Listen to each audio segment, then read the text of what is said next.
sense of sight and vision. To be able to see anything, you must use light.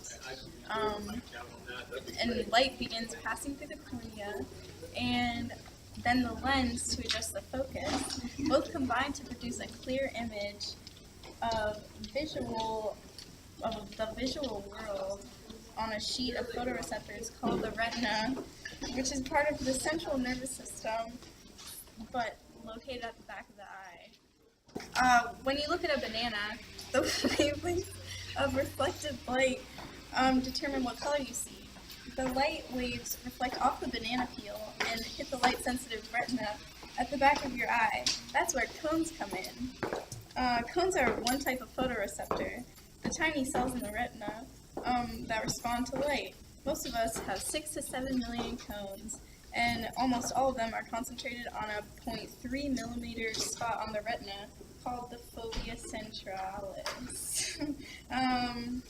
Nearsightedness is when you can see far away but up close. So Adam, if he had nearsightedness, he would not be able to read the clock because it's far away.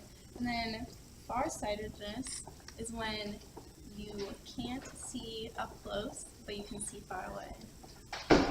It's a psychological and neurological model that accounts for a wide range of behaviors, including color and vision. This model was first proposed by Ewald Hering in 1878, a German psychologist.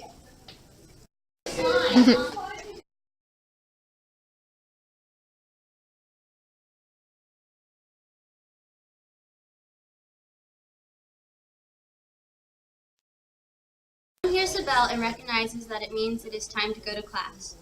Adam is able to convert sound into information by changing the sound waves into nerve impulses, which are transmitted from the ear to the brain through the auditory nerves. The ear consists of a middle ear and inner ear.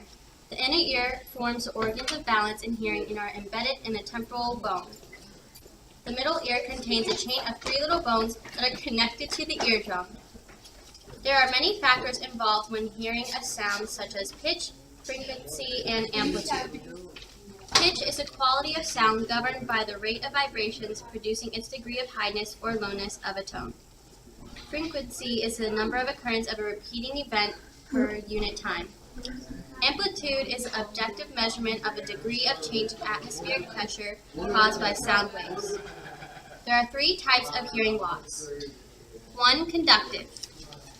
Conductive hearing loss is in which sound is not conducted efficiently through the outer ear canal to the eardrum and the tiny bones of the middle ear.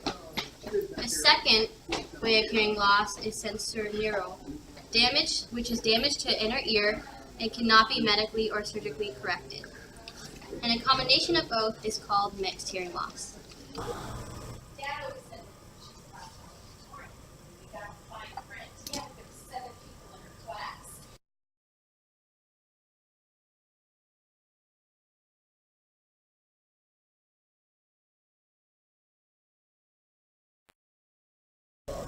It is a chemical sense. The chemical smells go inside the nasal cavity and stimulate the receptors in the olfactory bulb, which are then sent to the brain via the olfactory bulb and interpreted.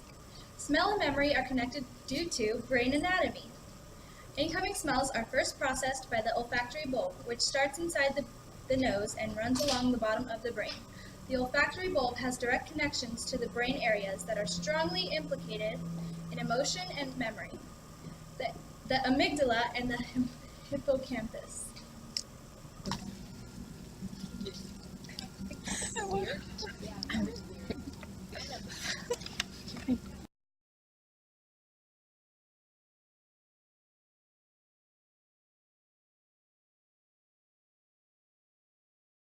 Is eating. He's using his 5 taste sensations, which are salty, sour, sweet, bitter, and umami.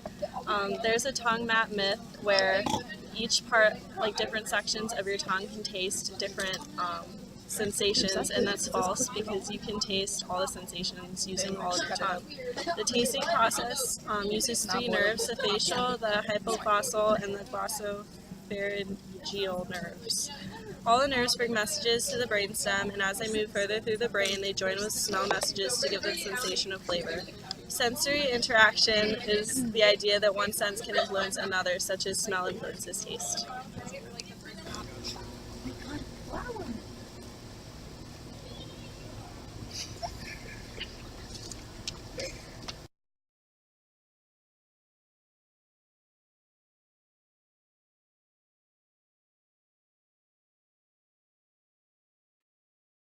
Using Meissner's corpuscle and Hackenian corpuscle to sense touch and pressure. Other senses like thermoreceptor senses heat, nociceptor senses pain, vestibular sense monitors their head's movement, and kinesthetic sense is the sensation of muscle contraction.